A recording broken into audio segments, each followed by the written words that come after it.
Be seated. கர்த்தருடைய பரிசுத்த நாமத்திற்கு மகிமை செலுத்துகிறோம்.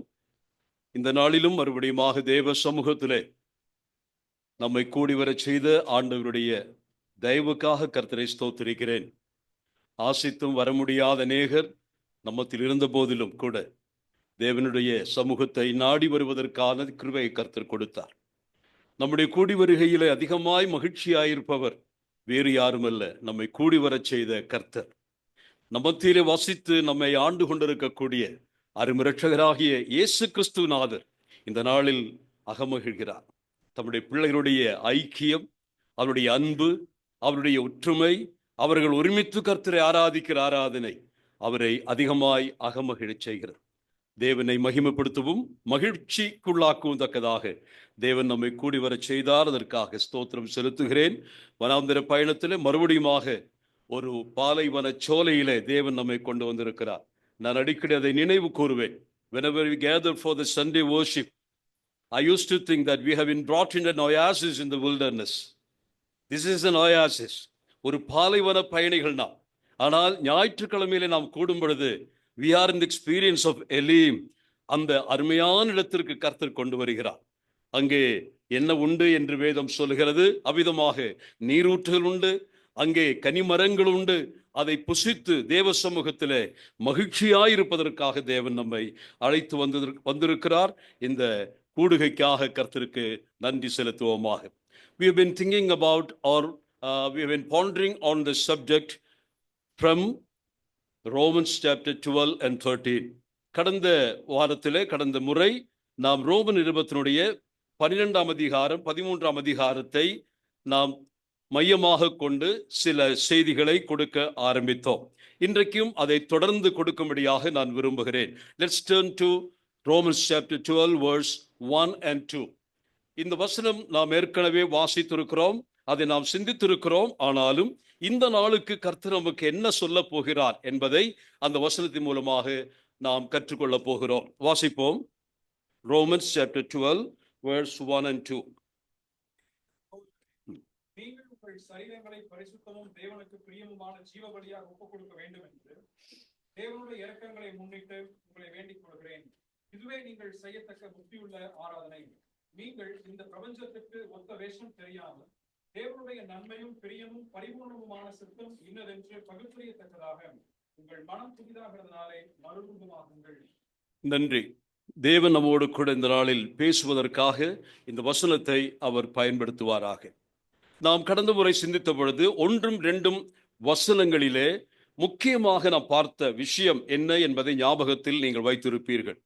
We could see an altar placed before the believer. விசுவாசிக்கு முன்னதாக வைக்கப்பட்ட ஒரு பலிபீடம். அந்த பலிபீடம் எதற்காக என்று அங்கே சொல்லப்படுகிறது. எதற்காக அந்த பலிபீடம் வைக்கப்பட்டிருக்கு? Why there is an altar kept before the justified believers? To offer or to present our body as the living sacrifice. தேவனுடைய பிள்ளைகளே, இயேசு கிறிஸ்துநாதர் சிலுவையிலே அந்த பலிபீடத்திலே நமக்காக மரித்தார். ஏன் மரித்தார்? அங்கே சொல்லப்படுகிறது, தேவனுடைய தயவை முன்னிட்டு நான் உங்களுக்கு சொல்லுகிறேன். இதுதான் அந்த வார்த்தை. அப்படியானால் இயேசு கிறிஸ்து நமக்காக மரித்ததனுடைய முக்கியமான காரணம் என்ன? He had favor and mercy upon us. தேவன் நம்மேல் இரக்கம் காண்பித்தார். எந்த இரக்கமும் பெற தகுதியற்றவர்களாய் உலகத்தில் பிறந்தவர்கள், பாவத்தில் பிறந்து பாவத்தில் வாழ்ந்து பாவத்தினுடைய சம்பளமாகிய நரகை நோக்கி பயணிக்கக்கூடிய மக்கள் நாம். நமக்கு நன்றாக தெரியும், வாழ்க்கை என்பது 2 டெர்மினஸ்கள் இடையில் உள்ளது. ஒன்று பிறப்பு என்ற ஒரு டெர்மினஸில் ஆரம்பிக்கிறோம், இறப்பு என்ற அடுத்த முடிவிலே நாம் சென்று முடிகிறோம். இடையிலே தான் ஒரு வாழ்க்கை இருக்கிறது. இந்த வாழ்க்கை இது இறைவனால் கொடுக்க பெற்றது. ஆனால் ஒன்று நமக்கு தெரியும், நாம் பிறந்தால் நிச்சயமாக அந்த டெர்மினஸ், கடைசி டெர்மினஸ் மரணம் என்ற டெர்மினஸிலே நாம் சென்று அடைந்தே ஆக வேண்டும். If you started the journey, then it's sure that you will reach the last terminus called death. இதுதான் வாழ்க்கை. இதற்கு இடையிலே தான் வாழ்க்கை. இந்த வாழ்க்கை எதற்காக கொடுத்திருக்கிறார்? அது கொடுத்தது யார் என்று கேட்டால் தேவனே. இந்த வாழ்க்கையிலே நாம் என்ன செய்ய வேண்டும்? இந்த வாழ்க்கையை வைத்துக் கொண்டுதான் கொடுத்தவருக்கு மகிமை செலுத்தி வாழ முடியும். ஆனால் இந்த வாழ்க்கை எப்பொழுது டெர்மினஸ் ரீச் ஆகும் என்று நமக்கு தெரியாது. எந்த நேரத்திலும் உலகத்தில் சாவு வரலாம். அப்படிப்பட்ட வாழ்க்கை பயணத்திலே நாம் முடிவுக்கு போய் கடைசியிலே நரகத்திற்கு போகாதபடிக்கு மனிதகுலத்தின் மேல் கடவுள் இரக்கம் காண்பித்தார். The great God showed compassion upon this humankind. தேவனுடைய இரக்கம் நமக்கு கிடைக்கவில்லை என்றால், தேவன் நம்மை நேசிக்கவில்லை என்றால், ஆண்டவர் தம்முடைய கிருபையை நமக்கு கொடுக்கவில்லை என்றால், நிச்சயமாக நாம் உலகத்தில் மரித்து மண்மறைந்து போவது மட்டுமல்ல, நம்முடைய ஆன்மா இறைவனில்லாத, ஒளி இல்லாத, ஜீவன் இல்லாத நரகுக்கு போய் சேர்ந்தாக வேண்டும். பிறந்தால் போதும் நரகுக்கு போவதற்கு, மனித குலத்தில் மனித பிறவி எடுத்தால் போதும் நரகுக்கு போவதற்கு காரணம், நாம் எல்லாரும் தேவ பார்வையிலே பாவிகளாய் பிறந்திருக்கிறோம். ஆகவே நரகம் நமக்கு நிச்சயமாய் கிடைக்கும். நாம் நரகத்திற்கு சென்று கோடா கோடி ஆண்டுகள் நித்திய நரகத்திலே சாவை தழுவிக் கொண்டிருந்தாலும் பரலோகத்தின் தேவனை யாரும் குற்றப்படுத்த முடியாது. தேவன் நீதிபரர். காரணம், பாவிகளுக்கு ஏற்ற இடம் நரகமே. அந்த சிக்ஷை, அந்த நரக தண்டனை அவர்களுக்கு குறித்தது. ஆனால் இரக்கத்தில் ஐஸ்வர்ய சம்பனராகிய கடவுள், நம்மை படைத்த தெய்வம் என்ன செய்தார்? நம்மேல் இரக்கம் காண்பித்தார். மனிதனாய் பிறந்த நாம் ஒருபோதும் நரகுக்கு போகக்கூடாது என்பதற்காக நம்முடைய வாழ்க்கை பயணத்தின் இடையிலே இறங்கி வருகிறார். அந்த சிலுவை காட்சியை நான் உங்களுக்கு காண்பிக்கிறேன். உங்களை நரகுக்கு அனுப்ப மனம் இல்லாமல் உங்களை மோட்சக்கரைக்கு அழைத்து கொண்டு போக, தெய்வ லோகத்திற்கு கொண்டு போகத்தக்கதாக தேவகுமாரனாகிய இயேசு கிறிஸ்து தெய்வ லோகத்தை விட்டு பூலோகத்திற்கு வந்தார். ஒரு பார சிலுவையை சுமந்து கொண்டு கொல்கதா என்னும் அந்த கொலைகளத்திலே உங்களுக்காக எனக்காக அவர் சிலுவையிலே மரித்தார். ஏன் இயேசு கிறிஸ்து மரித்தார் என்ற கேள்விக்கு பதில் வேறொன்றும் இல்லை. God loved you. தேவன் உங்களை நேசித்தார்.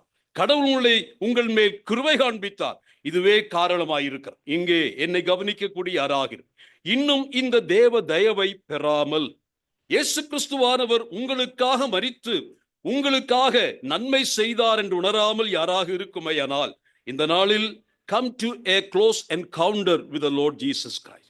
இயேசு கிறிஸ்து, கிறிஸ்தவத்தை அல்ல, நீங்கள் கிறிஸ்தவத்தை தழுவ வேண்டாம், நீங்கள் கிறிஸ்துவை ஏற்றுக்கொள்ள வேண்டும். இயேசு கிறிஸ்துவோடு கூட ஒரு உறவுக்குள் நீங்கள் வர வேண்டும்.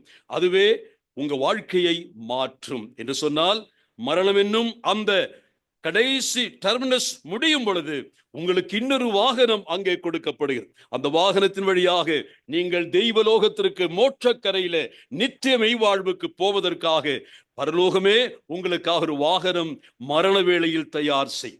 இதுதான் கிறிஸ்தவ நம்பிக்கை. நான் சொன்னேன் அல்லவா, இயேசு கிறிஸ்துவானவர் நம்மையில் இரக்கம் காண்பித்தார். இங்கே 1-2 வசனங்களிலே ஒரு ஆல்டரை குறித்து சொன்னேன் அல்லவா. அந்த ஆல்டர் நமக்கு என்ன ஞாபகப்படுத்துகிறது? ஏற்கனவே அந்த பலிபீடத்திலே நம்முடைய கர்த்தராகிய இயேசு கிறிஸ்து நமக்காக பலியானார். அவருடைய இரக்கங்களை முன்னிட்டு இப்பொழுது பவுல் சொல்லுகிறார், அதே பலிபீடம் இப்பொழுதும் இருக்கிறது. அந்த பலிபீடத்தில் விசுவாசியே, நீ உன்னை பலியாக ஒப்புக்கொடு, உன் ஜீவனையும் உன்னுடைய சரீரத்தையும் ஒப்புக்கொடு என்று ஆண்டவர் சொல்லுகிறார். இங்கே நான் ஒரு கேள்வியை உங்களை பார்த்து கேட்க விரும்புகிறேன். இயேசு கிறிஸ்துநாதர் ஏன் உலகத்திற்கு வந்தார்? உங்களுக்கு 1000 பதில் இருக்கலாம். ஆனால் நான் விரும்புகிற பதிலை நீங்கள் சொல்ல முயற்சிக்கலாம். கர்த்தராகிய இயேசு கிறிஸ்து எதற்காக உலகத்தில் வந்தார்? நான் அதற்கு உதவியாக 3 வசனங்களை வாசித்து காண்பிக்கிறேன். அப்பொழுது நீங்கள் அதை புரிந்து கொள்வீர்கள். வாசிக்கலாம்.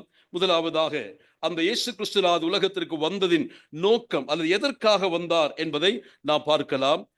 எபிரேயர் 10ஆம் அதிகாரம் 5, 6, 7 வசனங்கள். Hebrews chapter 10, 5, 6 and 7. எதற்காக இயேசு கிறிஸ்து உலகத்தில் வந்தார் என்ற கேள்விக்கு நாம் அநேக பதில் சொல்லலாம். ஆனால் இங்கே எழுத்தாளன் சொல்லுகிற வார்த்தையை கவனியுங்கள்.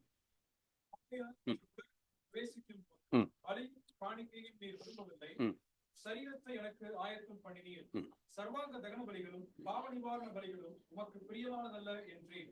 அப்பொழுது நான், தேவனே உம்முடைய சித்தத்தின்படி செய்ய இதோ வருகிறேன். புஸ்தக சூழலில் போதும். தேவனே உம்முடைய சித்தத்தை செய்யும்படியாக இதோ வருகிறேன். Lo I come to do thy will. இயேசு கிறிஸ்து நித்தியத்திலே, அதாவது தேவனோடு நித்தியத்திலே இருந்தவர் தேவகுமார். அவரே தெய்வமாய் இருந்தவர். அப்படி இருக்கிற காலத்திலே தேவகுமாரன் உலகுக்கு வருவதற்கான காரணத்தை சொல்கிறார். why I should go to earth. இந்த உலகுக்கு தேவகுமாரன், பரலோகத்திலே வீற்றிருக்கக்கூடிய தேவகுமாரன் ஏன் போக வேண்டும்? அவரை பார்த்து கேட்டால் அவர் சொல்லுகிறார், என்ன சொன்னார்? Lo I come to do thy will. தேவனே, உம்முடைய சித்தத்தை செய்யும்படியாக நான் போகிறேன். இது இட்டர்னிட்டி பாஸ்டிலே இயேசு கிறிஸ்துவினுடைய விருப்பம். அடுத்ததாக வாசிக்கலாம் யோவான் 6:38. யோவான் 6:38.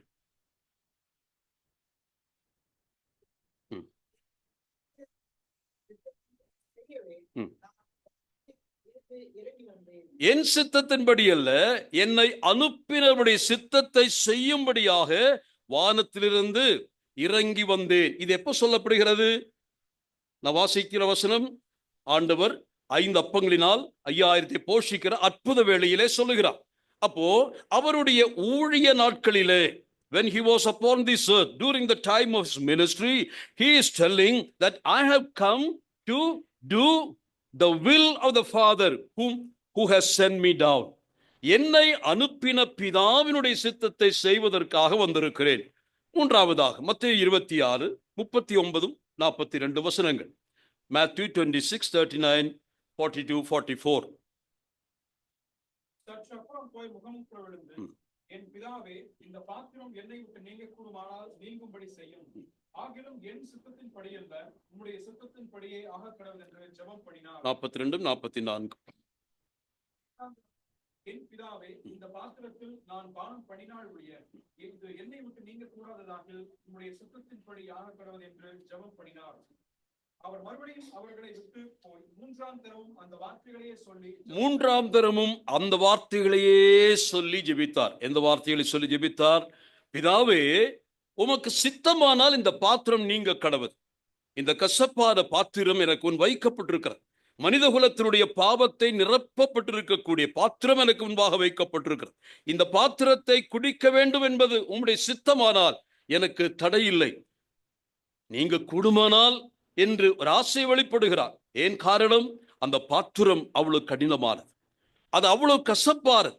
எந்த மனிதனும் கொஞ்சம் குடித்து விட்டு அதை துப்பி விடுவார்கள். ஆனால் ஆண்டவர் சொல்லுகிறார், உம்முடைய சித்தமானால் இந்த பாத்திரத்தை முழுமையாக நான் குடித்து விடுகிறேன். உம்முடைய சித்தம் செய்யத்தான் நான் வந்திருக்கிறேன். இந்த 3 குறிப்புகளை கவனித்தீர்கள். In the eternity past, he was always willing to do the Father's will.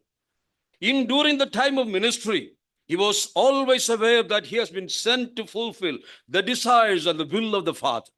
Third, in the time of adversity, எங்க இருக்கிறார் இப்போ? கெத்செமனே தோட்டத்தில் என்ன நிலைமை? ஒரு 8 அடுத்து வைக்க முடியாதபடிக்கு பயங்கரமான சூழல். அந்த பாடுகளுடைய வேதனையை தெரிகிறது, மரணத்தினுடைய அந்த வாடை வீசுகிறது. அந்த நேரத்தில் கூட கடவுள் சொல்லுகிறார், இயேசுநாதர் சொல்லுகிறார், பிதாவே, எது வந்தாலும், ஈவன் நான் மரித்துதானாக வேண்டும் என்று இருந்தாலும் கூட, I am going to do thy will. இயேசு கிறிஸ்து எதற்காக வந்தார்? இப்ப சொல்லுங்க. பிதாவினுடைய சித்தம் செய்வதற்காக. நாம் எதற்காக இங்கே வைக்கப்பட்டிருக்கிறோம்? Why we have been here? ஒரே ஆசை. ஆண்டவர் சொல்லிக் கொடுத்த ஜெபம் இருக்கிறது அல்லவா? அந்த ஜெபத்திலே அவர் சொல்லும் பொழுது என்ன சொல்லுகிறார்? பரமண்டலத்தில் எங்கள் பிதாவே, உம்முடைய ராஜ்யம் வருவதாக, உம்முடைய சித்தம் செய்யப்படுவது போல. அந்த சங்கீதம், அந்த என்ன சொல்வது, லார்ட்ஸ் பிரேயர் என்று சொன்னதுனால நாம் அதை கண்டுகொள்றதில்லை. It's not Lord's prayer, but the prayer that been taught by the Lord. That's why they call it Lord's prayer. இன்னைக்கு சண்டே ஸ்கூல் பிள்ளைகளுக்கு கூட அந்த வசனம் சொல்லிக் கொடுக்க பயப்படுறோம்னு நினைக்கிறோம். இங்க எத்தனை பிள்ளைகளுக்கு அந்த வசனம் சொல்லும் காணாம சொல்ல முடியும்? சண்டே ஸ்கூல் பிள்ளைங்க யாருக்கும் தெரியாது. ஏன்னா அது ஒரு தீட்டாள வார்த்தை போல அநேகர் நினைக்கிறார்கள். தயவு செய்து நான் சண்டே ஸ்கூல் டீச்சர்ஸ்ல கேட்கிறேன், குறைந்தபட்சம் இப்படிப்பட்ட நல்ல வசனங்களை சொல்லிக் கொடுங்க. ஜெபம் மாதிரி தான் அது. அது ஜெபிப்பதற்காக அல்லது ரிசைட் பண்ணுவதற்காக அல்ல, ஜெபிப்பதற்காக தேவன் கற்றுக் கொடுத்த மாதிரி. ஆகவே அதில் என்ன சொல்லப்படுகிறது? பரமண்டலத்திலே உம்முடைய சித்தம் செய்யப்படுவது போல பூலோகத்திலும் உம்முடைய சித்தம் செய்யப்படுவதாக. அந்த ஜெபத்தை யார் செய்யறாங்க? யார் செய்யணும்? இயேசுவே செய்யறாரு. நம்மை பார்த்து சொல்லுகிறார், நீ இப்படி ஜெபிக்கணும். எப்படி ஜெபிக்கணும்? பிதாவே, பரமண்டலத்திலே உம்முடைய சித்தம் செய்வதற்காக பல கோடி தூதர்கள் உம்முடைய வாயின் வார்த்தை பிறப்பதற்கு முன்னதாக சித்தம் செய்வதற்கு தலைகுனிந்து ஆயத்தமாய் இருக்கக்கூடிய கோடிக்கணக்கான ஏஞ்சலிக் ஹோஸ்ட். தெய்வ சித்தம் அங்கு ஒருபோதும் தடைபடுவதில்லை. ஆனால் தெய்வ சித்தம் நிறைவேற்றப்படுவதற்கு தடையாயிருக்கிற இடம் எது தெரியுமா? இந்த பூலோகம். ஏன்? இங்கதான் மனுஷன் குடியிருக்கிறான். இங்கதான் மனுஷன் குடியிருக்கான். பரமண்டலத்தில் இருக்கக்கூடிய தேவசேனைகள் எல்லாம் தேவனுடைய ஆணையை கீழ்ப்படிந்து 24 மணி நேரமும் தயார் நிலையில் காத்திருக்கிறார்கள். ஆண்டவரே ஆணையிடும், நாங்கள் கீழ்ப்படுகிறோம். ஆனால் பூலோகத்தில் ஆண்டவருடைய சித்தம் நிறைவேற்ற யாரும் இல்லை. அவருடைய சித்தம் பூமியில் நிறைவேற்றுவதற்கு யாரும் இல்லை. அவர் விரும்புகிறார், செயல்படுத்த யாரும் இல்லை. அதனால தான் தேவகுமாரனை உலகத்திற்கு அனுப்பி அவருடைய சித்தத்தை செய்ய வைத்தார். அவர் வந்து சித்தத்தை நிறைவேற்றி கடந்து போனார். அப்படியானால் இனி உள்ள நாட்களில் நாம் வாழ்கிற இந்த தலைமுறையிலே தெய்வ சித்தம் செய்வதற்காக எத்தனை பேர்கள் தங்களை ஒப்புக் கொடுத்திருக்கிறீர்கள்? ஆண்டவரே நீர் சொல்லும், அப்படியே நான் செய்கிறேன் என்று சொல்லுகிற கர்த்தராகிய இயேசு கிறிஸ்துவினுடைய ஆள் தத்துவத்தை மட்டுமல்ல, அவருடைய ஆளுமையை, those who have accepted the lordship of Christ, கிறிஸ்துவனுடைய ரட்சிக்கப்படுவதற்கு அடிக்கடி நான் சொல்வது உண்டு. இயேசு கிறிஸ்துவை நீங்கள் இரட்சகராக ஏற்றுக்கொள்வதனால் ரட்சிக்கப்படுவதில்லை. You can never get saved by simply accepting the saviorhood of Christ. இயேசு கிறிஸ்து இரட்சகர் தான், உலக இரட்சகர் தான். அவரை நீங்கள் இரட்சகராக ஏற்றுக்கொண்டதினாலே ரட்சிக்கப்படலாம் என்று யாரும் தப்பாக நினைக்க கூடாது. Unless you accept the lordship of Christ, கிறிஸ்து என் தலகர்த்தர், அவரின் ஆண்டவர், அவரின் நாயகர், அவர் என் எஜமானன் என்று யாரெல்லாம் தங்களை இயேசு கிறிஸ்துவுக்கு முழுமையாய் ஒப்பு கொடுத்திருக்கிறீர்களோ அவர்கள்தான் ரட்சிக்கப்பட்டவர்கள். At least once in a life, உங்களுடைய வாழ்க்கை நாட்களிலே ஒரு முறையாகிலும் இயேசு கிறிஸ்துவனுடைய அந்த ஆளுமையை, லார்ட்ஷிப்பை நீங்கள் அங்கீகரித்திருக்க வேண்டும். அதன் அர்த்தம் என்ன? ஏன் ஞானஸ்நானம் எடுக்கிறோம்? இயேசு கிறிஸ்து என் ஆண்டவர், அவருடைய கட்டளை அது. இனிமேல் என்னுடைய சித்தத்தின்படி அல்ல, ஆண்டவரே உம்முடைய சித்தத்தின்படியாக என் வாழ்க்கையை ஒப்புக் கொடுக்கிறேன். When a child goes to the waters of baptism, அவன் என்ன சொல்றான்? Lord, hereafter I accept you as my personal savior and my Lord. Whatever you say, whatever you command, I am here to obey it. அதான் முதல் step. ஞானஸ்நானம் எதை சொல்லுகிறது? When you step into the waters of baptism, you confess that Jesus is my Lord. இந்த கிறிஸ்துவனுடைய ஆள் தத்துவத்திற்கல்ல, அவருடைய கர்த்தத்துவத்திற்கு யாரெல்லாம் கீழ்ப்படுகிறீர்களோ, ஒப்பு கொடுத்திருக்கிறீர்களோ அவர்கள்தான் ரட்சிக்கப்பட்ட தெய்வ பிள்ளைகள். இனிமேல் உங்களுடைய சித்தத்தை நிறைவேற்ற முடியாது. நீங்கள் யாரை கர்த்தராக அங்கீகரித்து அறிக்கை செய்தீர்களோ அவருடைய சித்தம் செய்வதற்காக மட்டும்தான் உலகத்திலே நீங்கள் வாழணும். அப்படி வாழலைன்னா நீங்கள் இன்னும் ரட்சிக்கப்படலைன்னு அர்த்தம். ஏன்? கர்த்தராகிய இயேசு கிறிஸ்துவினுடைய கர்த்தத்துவத்தை, ஆண்டவருடைய லார்ட்ஷிப்பை அங்கீகரிக்கவில்லை என்று பொருள். ஆகவே இதை புரிந்து கொள்ளுங்கள். மிகுந்த பயத்தோடும் நடுக்கத்தோடும் இந்த வார்த்தைகளை சொல்லுகிறேன். Why we are here? We are here to fulfill the plans of God concerning me and you. அவருடைய விருப்பங்களை நிறைவேற்றி அவருக்கு பிரியமானவர்களாய் வாழ்வதற்காகத்தான் உலகத்திலே நம்மை வைத்திருக்கிறார். நான் சொன்னேன் அல்லவா, இயேசு கிறிஸ்துவே நமக்கு முன்மாதிரி. ஒவ்வொரு நாள் காலையில கேளுங்க, ஆண்டவரே இன்றைக்கு நான் என்ன செய்ய சித்தமாயிருக்கிறேன்? பவுலடிகள் முதலாக அல்லது தர்சுசூரனாகிய அந்த சவுல் முதலாக கிறிஸ்துவை சந்திக்கிற அந்த கட்டத்திலே தமஸ்குவின் வாசலிலே நின்று கொண்டு ஒரு சந்திப்பு. There was an encounter between the Saul or the Saul of Tarsus and the Lion of Judah. யூத ராஜசிங்கமாகிய இயேசு கிறிஸ்துவும் தர்சுசூரனாகிய அந்த பென்யாமின் கோத்திரத்தானாகிய ஓனாயும் அவர்கள் ஒன்றை ஒன்று சந்திக்கிற நேரத்தை பாருங்கள். அடித்து கீழே போட்டு விட்டார் யூத ராஜசிங்கம் இந்த ஓனாயை. விழுந்து கிடக்கிற அந்த ஓநாய் கேட்கிறது, ஆண்டவரே என்று கதறுகிறார். அவனுக்கு தெரிந்தது, தன்னை அடிக்கி உலகத்தில் வேறு யாராலும் முடியாது. நான் தர்சீசூரனாகிய பரிசேய இனத்தை சார்ந்தவன், என்னை தட்டி கேட்க யாரும் கிடையாது, நான் கொடியவன் தான், எதையும் செய்வேன், அப்படிப்பட்டவனை அடித்து கீழே தள்ள யாரால் முடியும்? அவன் புரிந்து கொண்டான். அடி வாங்கின உடனே புரிஞ்சுக்கிட்டான், இது வேறு யாரும் இல்ல, இது யூத ராஜசிங்கம், இயேசு கிறிஸ்துவாகி தேவன் தான் என்னை அடித்திருக்கிற உணர்ந்தான். அப்பொழுது கேட்ட கேள்வி, ஆண்டவரே என்று கூப்பிடுறான். இயேசு என்று கூப்பிடல, மற்றொன்று சொல்லல. அவன் சொல்லுகிற வார்த்தை, முதல் வார்த்தை லோர்ட்.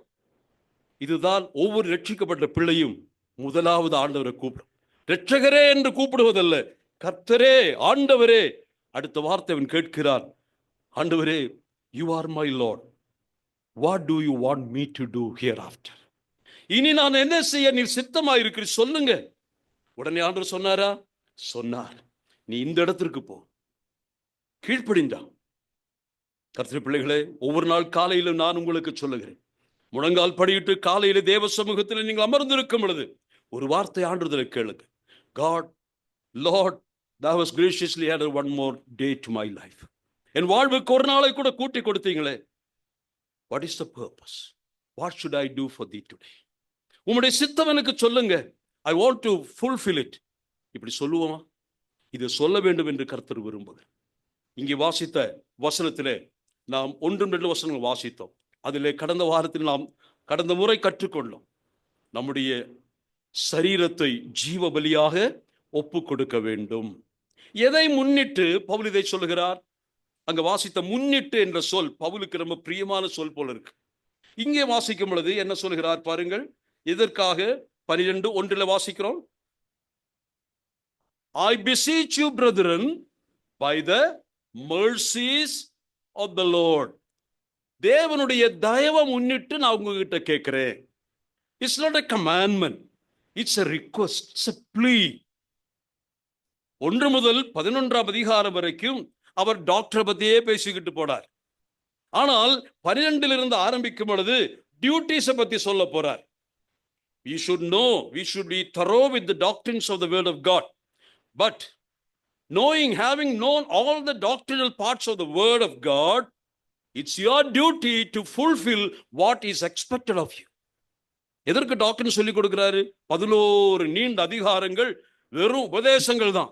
ஆனா அந்த உபதேசங்களை கற்றுக் கொடுத்து எதற்காக தெரியுமா? மூளையில ஏத்திக்கிறதுக்கு இல்ல. It should come to the practical life. வாழ்க்கைக்கு கொண்டு வரணும். நம்மை குறித்து அநேகர் சொல்வார்கள், வேதத்தில் தேறினவர்கள், நிபுணர்கள், பண்டிதர்கள். பிரதரன் சபையாரை குறித்து அப்படி பேர் இருக்கு, அது நல்ல பேர் இருக்கட்டும், தொடர்ந்தே இருக்கட்டும். ஆனால் எங்க நமக்கு குறைவது தெரியுமா? கற்றுக்கொண்டதை நாம் கற்றுக் கொடுக்கிறோம், ஆனால் கற்றுக்கொண்டதை நம்முடைய வாழ்க்கையிலே நாம் நடைமுறைப்படுத்துவதற்கு தவறுகிறோம்.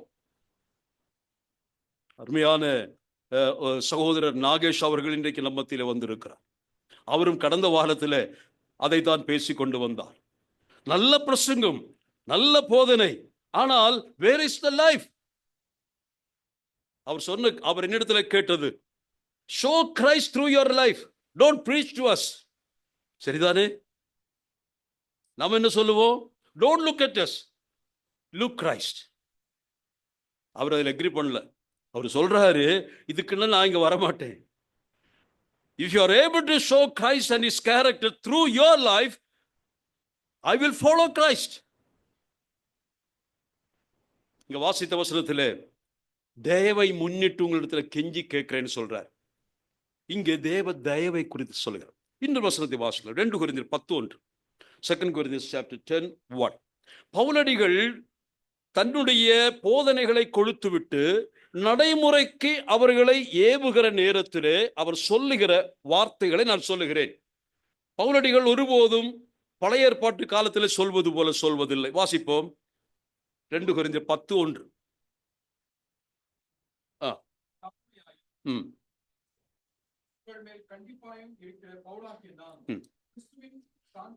கவனிங்க, கிறிஸ்துவின் சாந்தத்தையும் தேவையும் முன்னிட்டு உங்களுக்கு புத்தி சொல்லுகிறேன். I exhort you by the character of the Lord Jesus Christ. முதல் சொன்னது பிதாவாகிய தேவனுடைய கம்பேஷன், தயவை பத்தி சொன்னார். How much compassionate was the Lord to you?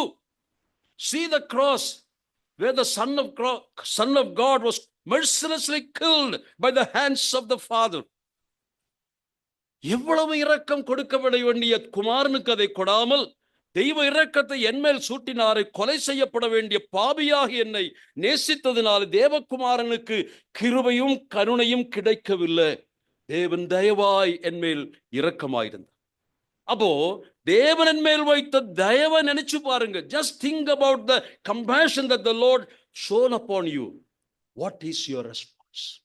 இந்த தயவை பெற்றுக்கொண்ட நாங்கள் அல்லது நாம் என்ன செய்யணும்? அதைத்தான் பவுல் சொல்லுகிறார். தேவனுடைய தயவை முன்னிட்டு நான் கெஞ்சி கேட்கிறேன், உங்களுடைய சரீரத்தை, உங்களை கர்த்தருக்கு ஒப்புக் கொடுங்க. இரண்டாவது இங்க என்ன சொன்னார்? 2 கொரிந்தியர் 10:1 வாசித்தது என்ன?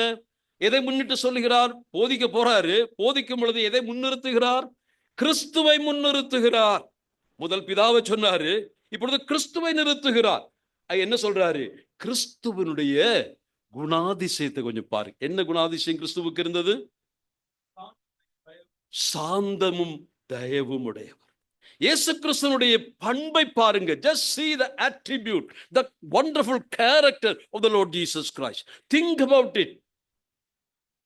Because of that you have to obey his words. பிதாவுக்கு கீழ்ப்படிய காரணம் என்ன? அவருடைய தயவு. கிறிஸ்துவுக்கு நாம் கீழ்ப்படிய காரணம் என்ன? அவருடைய நற்சுபாவங்கள், அவருடைய நற்பண்புகள், புண்ணியங்கள். மூன்றாவது வசனத்தை வாசிக்கிறோம். 1 தெசலோனிக்கர் 4:15 பவுல் என்ன சொல்கிறார் பாருங்கள். 1 தெசலோனிக்கர் 4:15. First Thessalonians போதும். கர்த்தருடைய வார்த்தையை முன்னிட்டு 1 தெசலோனிக்கர் 4:15. எபிரேயர் 3:7 கூட நாம் கடந்த பைபிள் ஸ்டடியிலே பார்த்தோம். பரிசுத்த ஆவியானவர் சொல்லுகிறபடி என்று வாசிக்கிறோம்.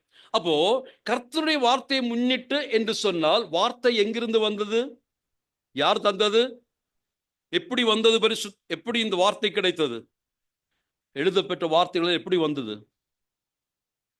பரிசுத்த ஆவியினாலே ஏவப்பட்டு பேசின வார்த்தைகள்.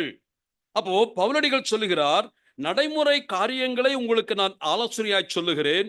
அது ஒரு கண்டிப்பாகவோ கட்டாயமாக திணிக்கப்படல. மாறாக நான் உங்களை பார்த்து கேட்கிறேன். எப்படி கேட்கிறேன்? 1, தேவனுடைய தயவை முன்னிட்டு உங்ககிட்ட கேட்கிறேன். ஏன்னா நீங்க அந்த அளவுக்கு you have received the compassion of God. தேவ தயவை பெற்றவங்க. அதனால தான் நீங்க ஆண்டவரை ஆராதிச்சோம். 2, தேவனுடைய குமாரனுடைய சுபாவத்தை நீங்க பார்த்தவங்க. அவரை தானே தலைவராக ஏற்றுக்கிறீங்க, அவரை தானே கர்த்தராக அங்கீகரித்திருக்கிறீர்கள். அப்படியானால் அவருடைய குணாதிசயங்களை எண்ணி அவரை போல வாழணும் அல்லவா? அதை சொல்லுகிறார். 3வது, பரிசுத்த ஆவியானவர் கொடுத்த வார்த்தைகளை முன்னிட்டு. இப்ப இங்க நீங்க 3 காரியங்களை கவனிச்சிருப்பீங்க. 1, பிதாவாகிய தேவன், குமாரனாகிய கிறிஸ்து, 3வது பரிசுத்த ஆவியானவராகிய தேவன். இந்த திரியேக தேவனை முன்னிட்டு தான் எந்த போதனைகளும் கொடுக்கப்பட்டதாக பார்க்க முடியும். 3க்கும் 3 காரியங்கள். 1, தயவு. இன்னொன்று கிறிஸ்துவனுடைய சுபாவம், புண்ணியம். 3வது பரிசுத்த ஆவியானவருடைய வார்த்தைகள், திருவார்த்தைகள்.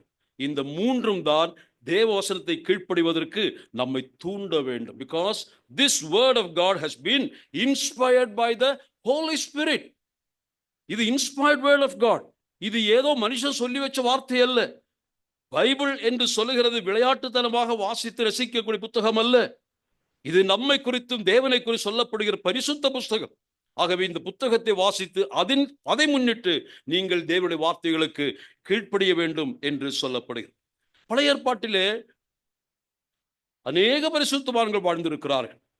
ஆனால் அவர்கள் தேவனுக்கு கீழ்ப்படிந்ததற்கு பல்வேறு காரணங்கள் இருக்கிறது. ஆனால் majority of the people of the Old Testament, why they obeyed the word of God? What made them to obey his commandments? சொல்லுங்க.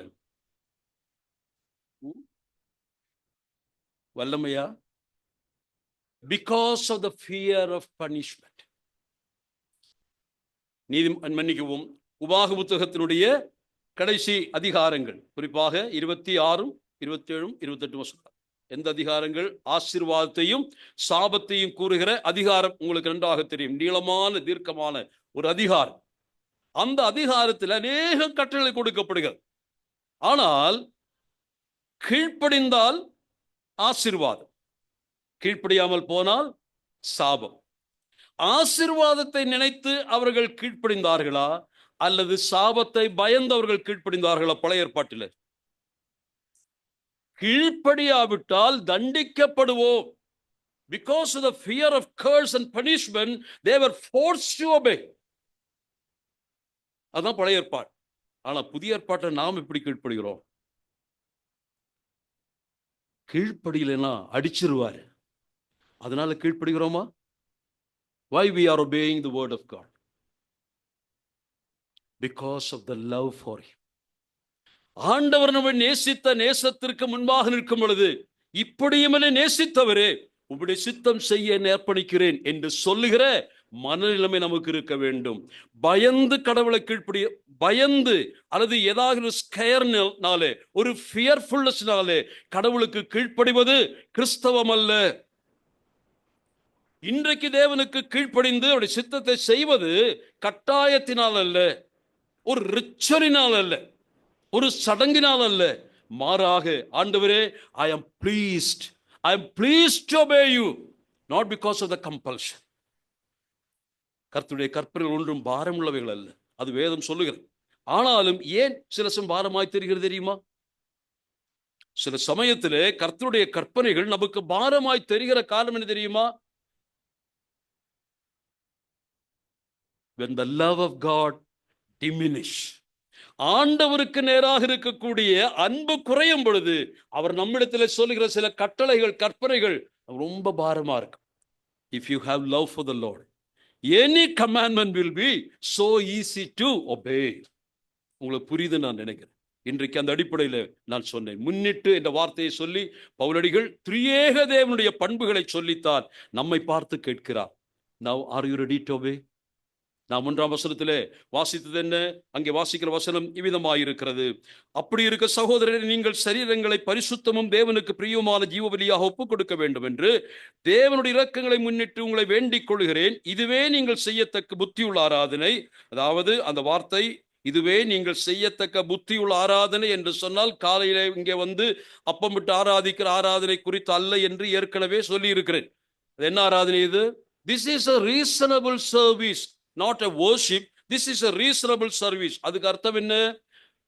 தேவன் உங்களுக்கு பாராட்டின தயவை நினைக்கும் பொழுது நீங்கள் நியாயமாய் தேவனுக்கு கொடுக்கக்கூடிய உங்களுடைய ஊழியம் அதுதான். அது நீங்கள் தேவனுடைய இரக்கத்தை அவ்வளவாய் அனுபவித்தீர்கள். இந்த இரக்கத்திற்கு என்ன கைமாறு செலுத்த போறீங்க? What is your response? தீவபக்தன் சொல்லுவான், ஆண்டவரே, என் மேல் இரக்கம் காட்டுவதற்காக தேவகுமாரனை இரக்கமற்று அந்த பலிபீடத்திலே கொன்றீரே, அதே பலிபீடத்திலே என்னையும் நான் சமர்ப்பிக்க ஆயத்தமாயிருக்கிறேன். எனக்காக அந்த ஆல்டர் நீர் எடுத்துக்கொண்டீரே, அதிலே நீர் மரித்தீரே, நான் உம்மை நேசிக்கிறேன், என்னை நான் ஜீவபலியாக ஒப்புக் கொடுக்கிறேன். ஜீவபலியாய் ஒப்புக் கொடுப்பது என்றால் அர்த்தம் என்ன? கடந்த வாரம் முந்தின வாரம் கேட்டவங்க சொல்லுங்க. நான் சொன்னேன் அல்லவா? என்ன சொன்னேன்? ஜீவபலியாய் ஒப்புக் கொடுத்தல் என்று சொன்னால் அர்த்தம் என்ன? பலிபீடத்தினுடைய கொம்புகளிலே உங்களை கட்டி வைப்பது. அங்கு ஒரு பலிபீடத்தை குறித்து சொன்னேன். உங்கள் வாழ்க்கையிலே இனிமேல் எதை செய்ய வேண்டுமானாலும் there should be a relationship with altar. உங்களை கட்டி இருக்கீங்களா? பலிபீடத்தின் கொம்புகள் 4. அந்த 4 கொம்புகளில் ஏதாவது ஒரு கொம்பிலே நீங்கள் ரட்சிக்கப்பட்ட தெய்வ பிள்ளை உங்களை கட்டி விட்டீர்களா? அந்த கொம்போடு கட்டப்பட்டால் ஒன்று உறுதி, எந்த நேரமும் நீங்கள் கொல்லப்படலாம். ஒரு ஆடோ அல்லது ஒரு காளையோ பலிபீடத்தின் கொம்புகளிலே கட்டப்பட்டு விட்டால் அது ஒருபோதும் கட்டவிழ்த்து போக அனுமதி இல்லை. என்றென்றைக்குமாய் consecrated. There may be delay in consecration or in the killing of that animal, but there is a time lapse. அந்த டைம் இருக்கு. அந்த டைம்ல எப்படி அந்த மிருகம் தன்னை அர்ப்பணித்து காத்திருக்கிறதோ அதை போல தேவ சித்தம் செய்வதற்காக ஒப்பு கொடுக்கப்பட்ட வாழ்க்கை நமக்கு இருக்கணும். தான் கர்த்தர் வரும். தெய்வ சித்தம் செய்வதற்காக கட்டப்பட்டவர்களைப் போல இருக்கும். எந்த நிமிஷத்திலும் இந்த கயிறு நீளம் கொஞ்சம்தான், கயிறு நீளம் கொஞ்சம்தான், ரொம்ப தூரத்துல கயிறு இருக்காது. பலிபீடத்தின் பக்கத்தில் இருக்கத்தக்கதாக கயிறு இருக்கு. அது எங்கும் ஓடிவிட முடியாது, தூரமாய் போக முடியாது. எப்பொழுதுமே அது பார்க்கிறது பலிபீடம், எப்பொழுதுமே பார்க்கிறது பலிபீடம். இன்னும் சில நிமிஷங்களில் ஒருவேளை இந்த பலிபீடத்திலே நான் பலியாகலாம். நான் அதற்கு ஆயத்தமாயிருக்கிறேன், என்னை நான் ஒப்புக் கொடுத்திருக்கிறேன். கர்த்தருடைய பிள்ளைகளே, ரட்சிக்கப்பட்ட தெய்வ ஜனமே, இவ்விதமாய் தெய்வ சித்தம் செய்வதற்காக கட்டப்பட்ட ஒரு அனுபவம், பலிபீடத்தோடு இணைக்கப்பட்ட அனுபவம் நமக்கு இருக்க வேண்டும். அந்த அனுபவத்தில் வாழ்ந்தால்தான் தெய்வ சித்தம் செய்ய முடியும். ஆனால் முதல் அதிகாரத்தில் முதல் வசனத்திலே you can see our body, நம்முடைய சரீரத்தை பார். ஆனால் அடுத்த வசனத்தில் வாசிப்போம். நீங்கள் இந்த பிரபஞ்சத்திற்கு ஒத்த வேஷம் தெரியாமல் தேவனுடைய நன்மையும் பிரியமும் பரிபூர்ணமான சித்தம் என்னதென்று பகுத்தறியத்தக்கதாக உங்கள் மனம் புதிதாகிறதுனாலே மறுரூபமாகுங்கள் என்று வாசிக்கிறோம். Your mind that you may prove what is that good and acceptable and perfect will of God. எப்படி? Be not conformed to this world, but be it transformed by the renewing of your mind. ரெண்டு வசனத்திலே ரெண்டு வார்த்தைகளை குறித்து. ஒன்று, அப்படி இருக்க சகோதரர், நீங்கள் உங்கள் சரீரங்களை, அதை கொஞ்சம் பிராக்கெட் பண்ணி வைங்க, உங்கள் சரீரங்களை. அடுத்து இரண்டாவது வசனத்தினுடைய கடைசி பாகத்திலே உங்கள் மனம், your body and your mind. இது ரெண்டும் இந்த ரெண்டு வசனங்களிலே வருகிறது. அது எதற்காக இங்க சொல்லப்பட்டது? ஜீவ பலியாக சரீரத்தை ஒப்பு கொடுக்க வேண்டுமானால், அல்லது அந்த பலி எப்படி உள்ளதாக இருக்க வேண்டும் என்று வாசிக்கிறோம் பாருங்கள். தேவனுக்கு பிரியமும் பரிசுத்தமும், தேவனுக்கு பிரியமும். ஜீவ பலி ஒப்பு கொடுக்கலாம், ஆனா எப்படி ஒப்பு கொடுக்கணும் சொல்லப்பட்டிருக்கு. எப்படி ஒப்பு கொடுக்கணுமா? உங்க சரீரத்தை எப்படி ஒப்பு கொடுக்கணும்? சும்மா அப்படி கொடுத்துடலாமா? பரிசுத்தமும் அப்புறம் பிரியமுமான, ஆங்கில வார்த்தை அங்கே போடப்பட்டிருக்கிறது, acceptable and holy. You can never present your body without this holiness as well as acceptability. தேவனுக்கு பிரியம் இல்லாதபடி உங்க சரீரத்தை ஒப்பு கொடுத்த தேவன் வாங்க மாட்டார். அங்க கட்டிதான் இருக்கும், பயன்படுத்த மாட்டார். ஆனால் உங்களுடைய சரீரத்தை பரிசுத்தமும் தேவனுக்கு பிரியமுமானதாக வைத்துக் கொண்டு அந்த பலிமிருகத்தை பலிபீடத்தில் வைத்தால் தேவன் அங்கீகரிப்பார். அதைத்தான் சொல்லுங்க. அதற்கு என்ன வழி? இப்படி நான் தேவ சித்தத்தை நிறைவேற்றுவதற்காக என் ஜீவனை, என் சரீரத்தை கர்த்தருக்கு ஒப்பு கொடுத்து பிரியமும் பரிசுத்தமுமாய் வாழ்வதற்கு என்ன வேண்டும்? அங்கே சொல்லுகிறார் அடுத்த வசனத்திலே, அதற்கு ஒரு மனம் புதிதாக. with your old mind, உங்களுடைய பழைய மனம் இருக்கே, அதை வச்சுக்கிட்டு நீங்க பலியை கொடுக்க முடியாது. மனம் புதிதாகிறதுனால் தான் பலியிட முடியும். அப்ப உங்களுடைய மனது எப்படி இருக்கணும்? அதைத்தான் சொல்லுங்க. இந்த மனம் என்ன செய்ய வேண்டும்? அந்த பாருங்கள், அந்த வசனத்திலே, நீங்கள் தேவனுக்கு பிரியமான அவருடைய சித்தத்தை நீங்கள் நிறைவேற்ற வேண்டுமானால், அதான் இரண்டாம் வசனத்திலே வாசிக்கிறோம். நன்மையும் பிரியமும் பரிபூர்ணமுமான சித்தம் இன்னதென்று பகுத்தறிந்து அதன்படியாக தேவ சமூகத்திலே பலியிட வேண்டுமான கான்சென்ட்ரேட் பண்ணணும்னா என்ன செய்யணும்? உங்க மனசு மாறணும். There should be a renewal of your mind. இதுதான் இங்கே பவுல் சொல்லுகிறார். இது எப்படி என்று யோசித்துக் கொண்டிருந்தேன். தேவனுடைய சித்தம் அறிய வேண்டுமானால் என்ன செய்யணும்? இங்க என்ன வாசித்தோம்? If you want to prove the will of God. இன்னைக்கு அநேகருக்கு எங்க பிரச்சனை தெரியுமா? வாலிப பிள்ளைகளிடத்தை கேட்டாலும் சொல்லுவாங்க, how to find out the will of God. தெய்வ சித்தத்தை எனக்கு இன்னும் புரியலீங்க என்று சொல்லுகிறவர்களை நான் பார்த்திருக்கிறேன். ஆனால் இங்கே நான் சொல்லுகிறேன், தெய்வ சித்தத்தை அறிய வேண்டுமானால் என்ன செய்யணும்? என்ன செய்யணும்? இங்க என்ன வாசித்தோம்? ஒன்று, do not conform to the world. உலகத்திற்கு ஒத்த வேஷம் தரிக்க கூடாது. உலகத்திற்கு ஒத்த வேஷம் தரிக்க கூடாது. இரண்டு, என்ன செய்யணும்? வாசித்த வசனம் எங்க? வாலிப பிள்ளைங்கள வசனத்தை பாக்குறீங்களா? என்ன செய்யணும்? Be not be conformed to this world, but be ye transformed.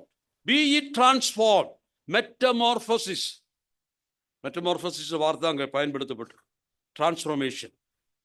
ஒரு சாதாரண அந்த ஒரு சின்ன புழு அல்ல, ஆரம்பத்தில்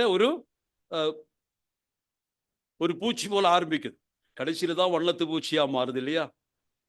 ஆரம்பம் எப்படி இருக்கு? அசிங்கமா இருக்கு. ஆனால் முடிவு எப்படி இருக்கு? அழகா இருக்கு இல்லையா? அதை போல உலகத்தோடு ஒத்த வேஷம் தரிக்காதிருங்கள். ஏபி பிலிப்ஸனுடைய மொழிபெயர்ப்பில் அதை அழகாக போட்டிருக்கிறார். Let not the world squeeze you into its own mold. உலகம் மிகப்பெரிய அச்சு. It's powerful. நீ உன் வாழ்க்கையை உலகத்திற்கு ஒப்பு கொடுத்தால் உலகம் உன்னை பிழியும். என்ன அச்சுல வார்க்கப்படுவாய்? உலகத்தின் அச்சு. எப்படி இருக்கும்? பிழிஞ்சு உருவத்தை எல்லாம் பண்ணிடுவாங்க. உன்னை அழித்து விடும். உலகத்தினுடைய அச்சுக்குள்ள விட்டு கொடுக்காது. உலகம் நல்லா இருக்கு, பார்க்கறதுக்கு அழகா இருக்கு, நல்ல ஃபேஷன் ஸ்டைல்ஸ் என்னென்ன இருக்கு உலகத்துல, அதையெல்லாம் பார்த்துக்கிட்டு நாமும் அதை பின்பற்றி போனோம்னா once upon a time you will be like a worldly man. Don't allow the world to squeeze you. Let not the will and the pleasure of the world grip you. உலகத்துக்கு ஒத்த வேஷம் தரிக்க முயற்சிக்காது. சினிமா ஸ்டார், சினிமாக்காரங்க என்னென்ன பண்றாங்களோ அதெல்லாம் நம்ம பண்ணணும்னு அவசியம் இல்லை. இன்னைக்கு நம்ம யாரை ஃபாலோ பண்றோம்னு கேட்டா, அநேக பிள்ளைகளை பார்த்தா அவங்களுடைய டிபி எல்லாம் பார்த்தீங்கன்னா எப்படி இருக்கு? சினிமாக்காரங்க தோத்து போயிடுவாங்க. அந்த போட்டோ கொடுக்கறது, போஸ்ட் கொடுக்கறதும். இல்லை, யாரையும் குறை சொல்லல, ஜெஃப்ரியோட டிபி பார்த்தேன். அப்போ நான் சொல்ல வந்தது, உலகத்தை பின்பற்றாதிருங்க. ஏன் இந்த உலகத்தை இப்படியா நேசிக்கிறீங்க? You should have your own identity. You are a child of God. உலகத்துக்கு ஒத்த வேஷம் தரிக்காதீருங்க. தெய்வ சித்தம் தெரியணுமா? உன்னை குறித்துதான் தெய்வ சித்தம் தெரியணுமா? முதலாவது say no to the world. உலகம் உன்னை ஆட்கொள்ள விடாது, உன்னை ஆள விடாது, உன்னுடைய நண்பர்களை ஆள விடாது, உன்னுடைய அயலகத்தவரை ஆள விடாது, உன்னோட வேலைப்பாடு உன்னை ஆள விடாது. Let not the world rule you. அப்படி நீ இருக்கணும் முதலாவது. இரண்டாவது என்ன சொல்லுகிறார்? மனம் புதிதாகணும், மர்வமாகணும். ஒவ்வொரு நாளும் தெய்வ சித்தம் அறிவதற்கான ஆராய்ச்சிக்கு வா. Come to the laboratory of God where you can find out the proof, the will of God. அந்த லேபரட்டரி எது தெரியுமா? இதுதான் லேபரட்டரி. இந்த லேபரட்டரிக்குள்ள போ. அங்க மைக்ரோஸ்கோப் இருக்கு, டெலஸ்கோப் கிடையாது, மைக்ரோஸ்கோப் இருக்கு. உட்கார்ந்து தியானம் பண்ணு. தெய்வ சித்தத்தை அறியணுமா? மனம் புதிதாகணும். மனம் புதிதாகுவதற்கு என்ன வழி? தெய்வ சித்தம் பூரணமாய் எழுத பெற்றிருக்கக்கூடிய வேத புத்தகத்தை உன்னுடைய நெஞ்சோடு சேர்த்துக்கொள். நான் அடிக்கடி சொல்கிற ஒரு வார்த்தை, this is what Bible is the maker's manual for mankind. திருமணத்தில் தான் பேசுவேன், ஆனா இங்க சொல்லுகிறேன், இந்த புத்தகம் இருக்கு உன்னுடைய வழிகாட்டி. This is a GPS every child of God should hold on. தெய்வ வசனத்தை விட்டுட்டு சித்தம் தெரிய நீங்க எங்கேயும் பறக்காதீங்க. Go to the word of God, read it, meditate upon it. அப்படி வாசிக்கும் தெய்வ சித்தம் உங்களுக்கு நன்றாய் விளங்கும். நான் சொல்ல வந்தது, உலகத்திற்கு ஒத்த வேஷம் தரிக்காது என்று சொன்னால் don't follow the world. ரெண்டு, என்ன செய்யணும்? Try to transform day after day. உன் வாழ்க்கையை புதுப்பித்துக்கொள். ஒவ்வொரு நாளும் தேவ சமூகத்தில் காத்திருந்து, தெய்வமே உம்முடைய சித்தத்தை எனக்கு வெளிப்படுத்தும் என்று காத்திருங்கள். அப்போ தெய்வ சித்தம் வெளிப்படுமா? நிச்சயமாய் வெளிப்படும், நிச்சயமாய் வெளிப்படும். இப்படி செய்பவர்களுக்கு தான் தேவன் சித்தத்தை வெளிப்படுத்துவார். அநேகர் கேட்பார்கள், எனக்கென்று ஒரு சித்தம் இருந்தா அதை எப்படி நான் தெரிஞ்சுக்கிறது? வேத புத்தகத்திலே there are general will of God. அநேக தெய்வ சித்தங்கள் வேதத்தில் எழுத, வேகமாக சில வசனம் வாசித்து காண்பிக்கிறேன். தேவன் நமக்கென்று பொதுவாக எழுதி கொடுத்த பொதுவான சித்தங்கள், general will of God. Please read 1 தீமோத்தேயு 2:4. எல்லாம் தெரிந்த வசனங்கள் தான், பாருங்கள். 1 தீமோத்தேயு 2:4. எல்லா மனுஷரும் ரட்சிக்கப்படவும் சத்தியத்தை அறிகிற அறிவை அவர் சித்தமுள்ள, யார் சித்தமுள்ளவராக இருக்கிறாரு?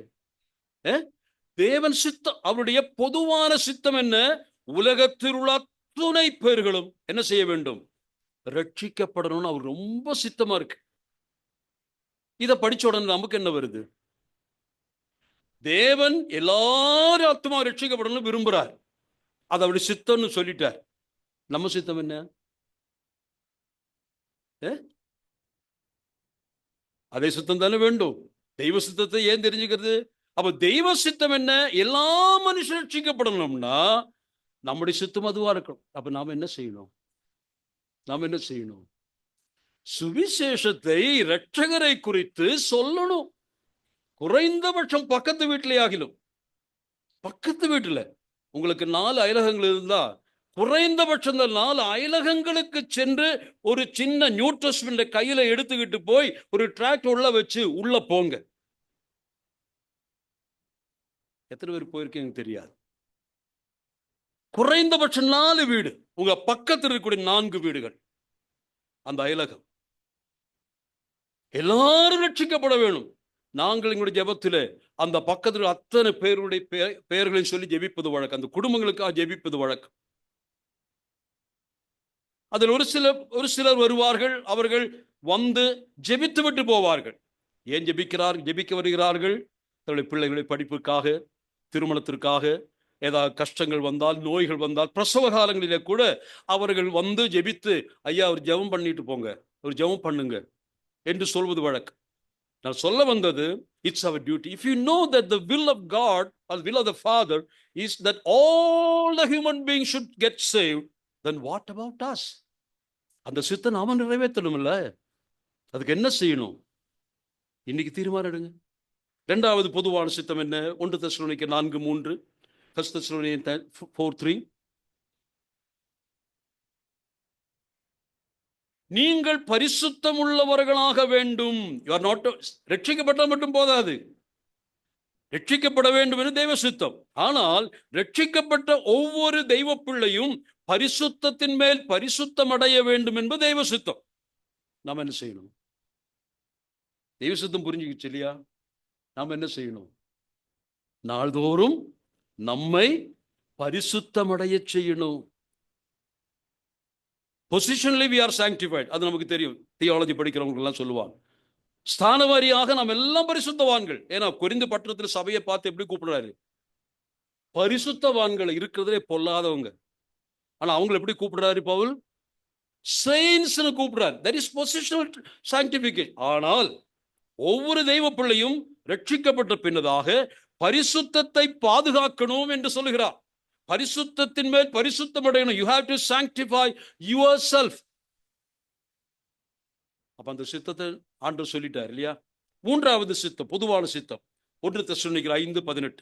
1 தெசலோனிக்கர் 5:18. எல்லாவற்றையும் ஸ்தோத்திரம் செய்யுங்கள். அப்படி செய்வதே கிறிஸ்து இயேசுவுக்குள் உங்களை குறித்து தேவனுடைய சித்தம். எல்லாவற்றுக்கும் ஸ்தோத்திரம் செலுத்துங்கள்.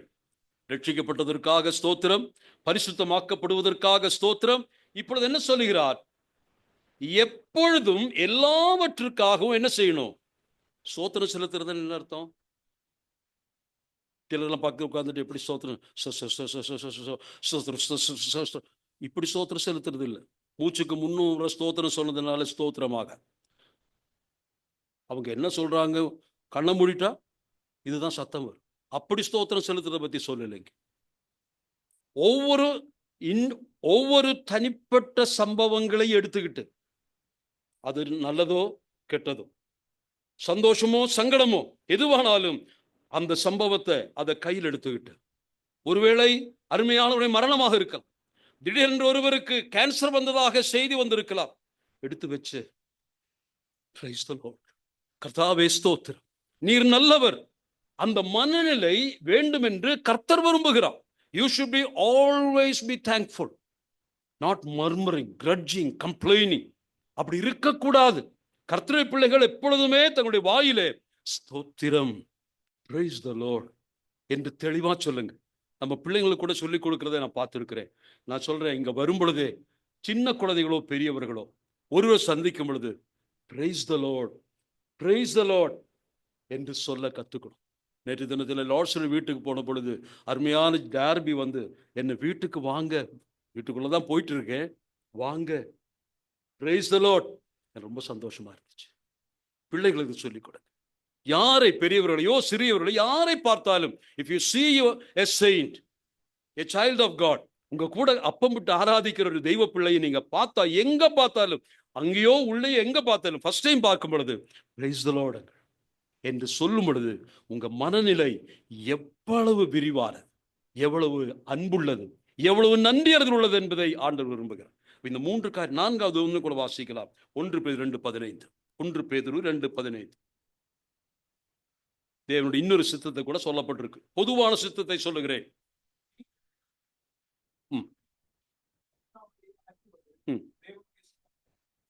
இங்க வேறு தேவனுடைய சித்தம் என்ன? நன்மை செய்வதினாலே. யாருடைய மனதை அடக்கணும்? புத்தியின மனுஷனுடைய அறியாமை அடக்கணும். எப்படி அடக்க முடியும்? புத்தியினமான மனுஷனுடைய அறியாமை என்று சொன்னா அவங்க கண்டதெல்லாம் பேசுறாங்க. அந்த நேரத்தில் நாம என்ன செய்யணும்? எடா முட்டாளே அப்படி சொல்றதா, திட்டுறதா? அவங்க ஞானமற்றவர்கள், அறியாமையினாலே அப்படி செய்கிறார்கள். அவங்களுடைய முட்டாள்தனத்தை அடக்க வேண்டுமானால் அதற்கு என்ன கைமாறு? அவங்களுக்கு போய் நல்லது செய்யுங்க. எந்த அளவுக்கு நல்லது செய்ய முடியுமோ அந்த அளவுக்கு நல்லது செய்யுங்க. அதை செஞ்சா அது தெய்வ சித்தத்தை நிறைவேற்றுவதா. அப்ப தெய்வ சித்தத்தை பார்த்தோம். அப்ப பொதுவாக இருக்கக்கூடிய இந்த 4 சித்தங்களை நாம் புரிஞ்சிருக்கோம். இப்போ என்ன பத்தி உள்ள தெய்வ சித்தத்தை எப்படி கண்டுபிடிக்கிறது?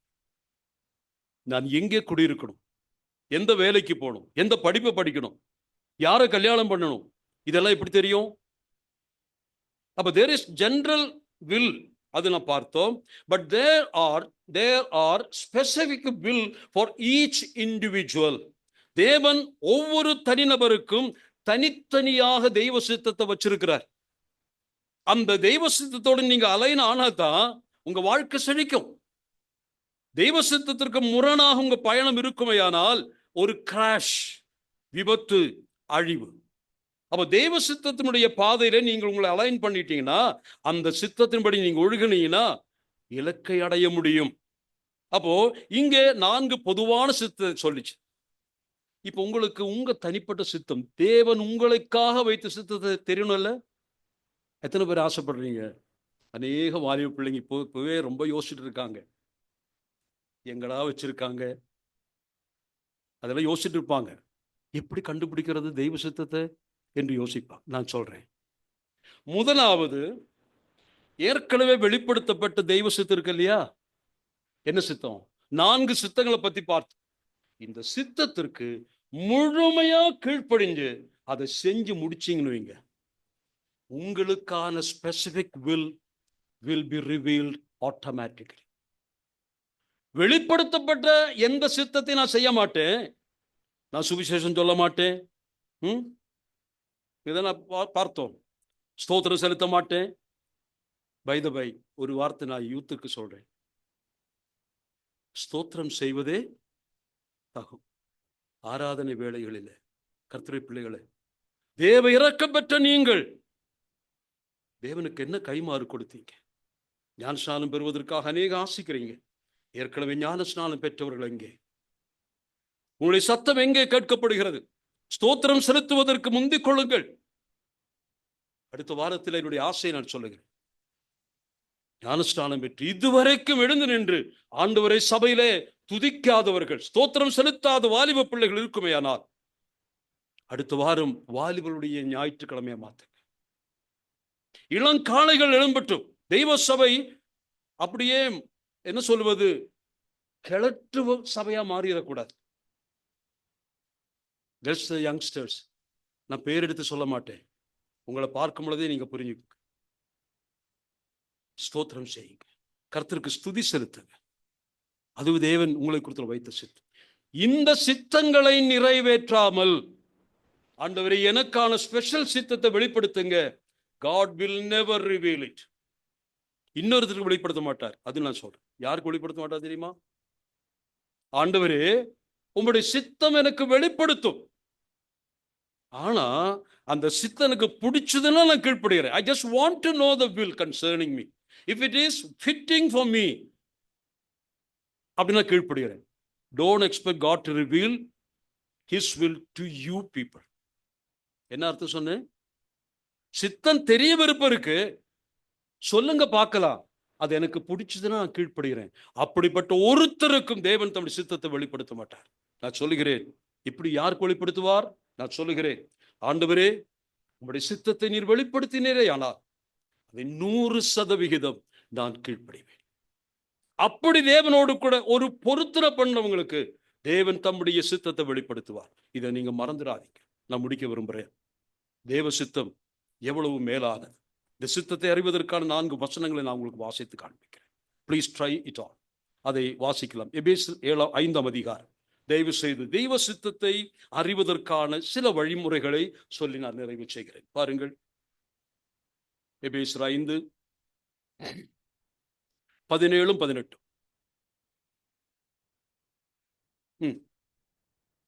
கர்த்தருடைய சித்தம் இன்னதென்று உணர்ந்து கொள்ளுங்கள். துன்மார்க்கத்திற்கு ஏதுவான போதும். இந்த 2 வசனங்களை இணைச்சிருங்க. தேவனுடைய சித்தத்தை உணர்ந்து கொள்ளுங்கள். Prove the will of God. How? அடுத்த வசனம் சொல்லுது, be being filled with the Holy Spirit. பரிசுத்த ஆவியினால் நிரப்பப்பட்டு கொண்டே இருங்க. பரிசுத்த ஆவியானவர் நமக்குள் வாசமாயிருக்கிறார். அவரை வெறும் கெஸ்டா வச்சுக்காதீங்க. அவரை வெறும் ரெசிடெண்டா வச்சுக்காதீங்க. Let him be the president of your heart. அப்ப தெய்வ சித்தம் அறியணும்னா என்ன செய்யணும்?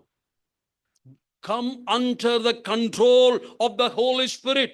Let the Holy Spirit lead you on. பரிசுத்த ஆவியானுடைய சத்தத்தை கேட்டு அவருடைய சித்தத்தை நிறைவேற்றி நடந்து போங்க. If you are filled with the Holy Spirit, if you are led by the Holy Spirit, you will come to know the specific will for your life. Are you under the control of the Holy Spirit? பரிசுத்த ஆவியின் நிறைவோடு வாழ்கிற பிள்ளைகளா நாம்? பெந்தகோஸ்தர் மட்டும்தான் அப்படியா? அப்படி நினைக்கிறீங்களா? அநேகர் அதை நினைக்கிறாங்க. பரிசுத்த ஆவி எல்லாம் நிறைவுன்னு சொன்னா அவங்களுக்கு. நமக்கெல்லாம் டொல்லிங் ஸ்பிரிட் தான் இருக்கு. இன்டொல்லிங் ஸ்பிரிட், நாட் ரீஃபில்லிங் ஸ்பிரிட் இல்லை. அப்படி நினைக்காதீங்க. We have the same Holy Spirit in us. If you come under His clutches, if you be submissive to the Holy Spirit, surely and certain God will reveal His will for you. அப்போ ஒன்றாவது. 2வது வாசிக்கலாம். Psalms 25:12-14. Psalms 25:12-14. Psalms 25:12-14. கர்த்தருக்கு பயப்படுகிற மனுஷன் எவனோ அவனுக்கு தாம் தெரிந்து கொள்ளும் வழியை போதிப்பார். 14. கர்த்தருடைய ரகசியம் அவருக்கு பயந்தவர்களிடத்தில் இருக்கிறது. அவர்களுக்கு தம்முடைய உடன்படிக்கையை தெரியப்படுத்துவார். To whom God reveals His will? To whom God reveals His will? யாருக்கு தேவன் சித்தத்தை வெளிப்படுத்துறாரு? கர்த்தருக்கு பயப்படுகிறவனுக்கு. The one who is godly. தெய்வ பக்தியோடும் பயத்தோடும் வாழ்கிறவளாய் இருந்தால் கவலைப்படாதே. தேவன் தம்முடைய சித்தத்தை உனக்கு தான் வெளிப்படுத்தும். ஒரு நண்பனை போல அங்க வாசிக்கிறோம் மலையாளத்தில் சகித்தம். தெய்வத்தின் சகித்தம் என்ற பக்தன்மாரோடு கூட உண்டு. சகித்தம் என்று சொல்லி நட்பு. நண்பர்களைப் போல தேவனுக்கு பயப்படுகிற பயமுள்ளவனா கர்த்தர் உனக்கு தன்னுடைய இதயத்தை வெளிப்படுத்தும். 3வதாக சங்கீதம் 19:10-11 வசனங்கள்.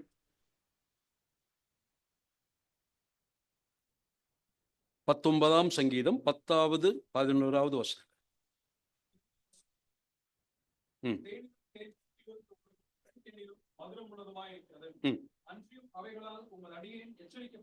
அதனால் உமது அடியேன் எச்சரிக்கப்படுகிறேன். அதனை கைக்கொள்கிற மிகுந்த பலனுள். 3வது தெய்வ சித்த அறிவு என்ன செய்யணும்? இரவும் பகலும் அவருடைய வேதத்தின் மேல் தியானமாயிருக்கிற மனுஷன் பாக்கியவான். தெய்வ வசனத்தை வாசிப்பது பொழுதுபோக்குவதற்கல்ல, கடமைக்காக அல்ல. தெய்வமே என்னோடு பேசும். உங்களுடைய சித்தத்தை அறிய விரும்புகிறேன் என்று வேத புத்தகத்தை திறந்து வாசிங்க. ஒவ்வொரு பக்கமா புரட்டி படிங்க. உங்களுக்கான தெய்வ சித்தம் எங்கே ஒரு இடத்துல எழுதப்பட்டு நீங்க நல்லா உணர்வீங்க. வசனத்தை வாசிக்காம சொப்பனத்துல பேசட்டும், ஒரு தரிசனத்தை கொடுக்கட்டும், அல்லது ஊழியக்காரன் அனுப்பட்டும், அப்படிலாம் நினைச்சுக்கிட்டு இருந்தீங்கன்னா ஒன்றும் நடக்காது. ஒன்று, நான் சொன்னது போல பரிசுத்தாவியினால் நிறைந்த வாழ்க்கை. 2வது தெய்வ பக்தி நிறைந்த வாழ்க்கை. 3வது தேவ வசனம் உன் உள்ளத்தில் ஐஸ்வர்யமாய் நிறைந்திருக்கிற வாழ்க்கை. 4வது ரோமர் 12:2 என்ன வாசித்தோம்? படிங்க. அந்த 12 வாசித்த வசனம் தான் முடிக்குவோம்.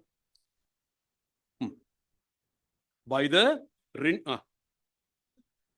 அறியாமல் தேவனுடைய பிரியமும் பரிபூர்ணமுமான சித்தம் இன்னதென்று பகுத்தறியத்தக்கதாக உங்கள் மனம் புதிதாகுவதாலே மறுரூபமாகுங்கள். இந்த வசனத்தை நான் கடைசி வாசித்த காரணம் அதை விளக்குவதற்காகத்தான். கடைசியாக தெய்வ சித்தத்தை அறிய நீங்கள் விரும்பினால் என்ன செய்யணும்? உங்க மனசை கொஞ்சம் மாத்தணும். There should be a renewal. அந்த ரினியூவல் எதற்காக தெரியுமா? இதற்காக, in search of the will of, தெய்வ சித்தத்தை அறிவதற்காக மனதை புதுக்குறீங்க.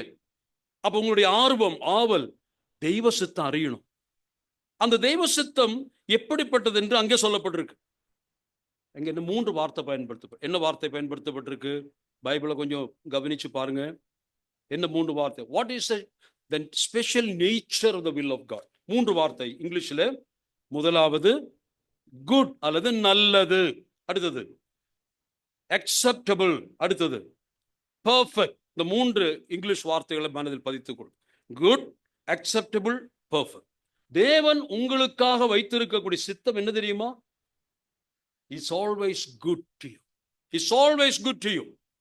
Second is acceptable, means if you do the will of God, God will accept it, or otherwise it meets all the demands of God from you. உன்னிடத்திலிருந்து தேவன் எதிர்பார்க்கக்கூடிய எல்லா கோரிக்கைகளையும் நிறைவேற்றுவதாக இருக்கும் என்று அர்த்தம். அடுத்ததாக வாசித்தோம், பூரணமானது, பெர்ஃபெக்ட். அது எதை காட்டுகிறது? உங்களுடைய வாழ்க்கையில தேவனுடைய சித்தமானது, it will take you to the maturity and to the end, desired end. உங்களுடைய வாழ்க்கையினுடைய இறுதி எல்லைக்கு தேவன் உன்னை குறித்து என்ன விரும்புகிறாரோ அதுவாக உன்னை மாற்றுகிறது அந்த சித்தம். உன்னை குறித்து தெய்வ சித்தம் நல்லது, பிரியமானது, பூரணமானது. இதை நான் சொல்லி முடிவு செய்கிறேன். என்ன அர்த்தத்தில் சொல்லுகிறேன் என்று கேட்டால், நாம் நம்முடைய சரீரத்தை ஜீவபலியாக ஒப்பு கொடுக்க போறோம். எப்படி ஒப்பு கொடுக்கணும்? பரிசுத்தமும் பிரியவுமாக. அப்படியானால் அது தெய்வ சித்தம் தானே. இவ்விதமாக நம்முடைய சரீரத்தை நாம் ஒப்பு கொடுக்கும் பொழுது தேவ சித்தம் நிறைவேறுகிறது. அந்த சித்தத்தின் மூலமாக என்ன நடக்கிறது? 3 குறிப்பை சொன்னேன். இந்த இடத்துல சொல்லப்பட்டது ஒரு வசனம், எரேமியா 29:11. எல்லாருக்கும் தெரிந்த வசனம். எல்லா யூத்தும் அதை மனப்பாடமும் படிச்சு வச்சிருக்காங்கன்னு நினைக்கிறேன். ஜெரமியா 29:11 ஞாபகம் இருக்கா? அந்த வசனம் தயவு செய்து எல்லாரும் மனப்பாடம் பண்ணுங்க. தேவன் உங்களை குறித்துள்ள தேவனுடைய எதிர்பார்ப்புகள் தெரியுமா? அது எப்படிப்பட்ட தெரியுமா? 29:11 நீங்கள் எதிர்பார்த்திருக்கிற உங்களுக்கு கொடுக்கும்படியாக நான் உங்கள் பேரில் நினைத்திருக்கக்கூடிய என்னுடைய நினைவுகள், the plans I have for you. அதான் ஆங்கிலத்தில் போட்டிருக்கு. எப்படி இருக்கு? அது தீமைக்கே அல்ல, அது சமாதானத்துக்கு ஏதுவானது. அடுத்தது இன்னொரு இருக்கு, போதும். அதை உன்னை காயப்படுத்துவது. இங்கிலீஷ்ல அப்படிதான் வாசிக்கிறோம். It won't harm you. God's will never harm you. It's for your good. It will be accepted by the Lord. And third, it will take you to the ultimate end. இந்த இடத்தை வாசித்த பொழுது என் நினைவுக்கு வந்தது, ஜீவபலியா ஒப்பு கொடுக்கிறோம் இல்லையா நம்முடைய சரீரத்தை. நீங்கள் யாத்ராக புத்தகத்தில் வாசித்தீங்கன்னா அங்கே பலியிடுகிற அந்த பஸ்காவின் ஆட்டுக்குட்டியை பற்றி வாசிக்கிறோம். அதுல ஒரு வசனம் விதமாக இருக்கிறது. அது என்ன தெரியுமா? அந்த வசனத்தில் 3 காரியங்கள் இருக்கிறது. அந்த பலியிடுகிற பஸ்காவின் ஆட்டுக்குட்டி 1 வயது உள்ளது, 2 ஆண், 3 பழுதற்று. It should be good. It should be good because it's of one. அதாவது 1 வயது முழுமையானது, 1 வயது. It's acceptable because it's a male and it is perfect without blemish. தெய்வத்தினுடைய சித்தமும் அப்படிதான். நம்முடைய வாழ்க்கையில் தேவனுக்கு ஒப்பு கொடு. ஆண்டவரே, உமக்கு பிரியமானதை செய்ய தேவகுமாரன் உலகத்தில் வந்தது போல இன்றைக்கு உம்முடைய சித்தத்தை செய்ய நான் என்னை ஒப்பு கொடுக்கிறேன். I present my body as a holy and acceptable living sacrifice. ஒப்பு கொடுப்போமா? இந்த உணர்வோடு கடந்து போகலாம். ஏதோ செய்தி கேட்டோம், பெரிய பிரசங்கம் நடந்தது, அப்படி தயவு செய்து நினைக்க வேண்டாம். It's a word of God. Please, தேவனுடைய சமூகத்தில் நாம் நம்மை ஒப்பு கொடுத்து கடந்து போகலாம். அன்புள்ள பிதாவே, உம்முடைய தூய சமூகத்திலே நாங்கள் காத்திருந்தோம். எங்களை குறித்துள்ள உம்முடைய சித்தம் எவ்வளவு நன்மையானது, எவ்வளவு பிரியமானது, எவ்வளவு முழுமையானது கர்த்தாவே. எங்களை காயப்படுத்துவதற்கோ எங்களுடைய வாழ்க்கையை அழிப்பதற்கோ நீர் சித்தம் கொள்ள மாட்டீர் கர்த்தாவே. எங்களை மேன்மைப்படுத்துவதற்கே உம்முடைய சித்தம் இருப்பதற்காக ஸ்தோத்திரம். அதை நாங்கள் ஆராய்ந்து பார்த்து ஆண்டவர் எங்கள் மனம் புதிதாகி அந்த உலகத்திற்கு ஒத்த வேஷம் தெரியாமல் தெய்வ சித்தத்தை அறிவதற்கு எங்களை ஒப்புக் கொடுக்கிறோம். அந்த சித்தத்தை அறிந்த பின்னதாக சித்தத்தின்படியாக எங்கள் வாழ்க்கை அர்ப்பணித்து வாழ உதவி செய்யுங்க. சபையாரையும் அடியேனையும் ஒரு விசைக்குள் நம்முடைய கரங்களில் தாழ்த்தி ஒப்புக் கொடுக்கிறோம். நம்முடைய நாமத்தை மகிமைப்படுத்தும் இரட்சகராக இயேசு கிறிஸ்து மூலமாய் கேட்கிறோம் பிதாவே. ஆமென்.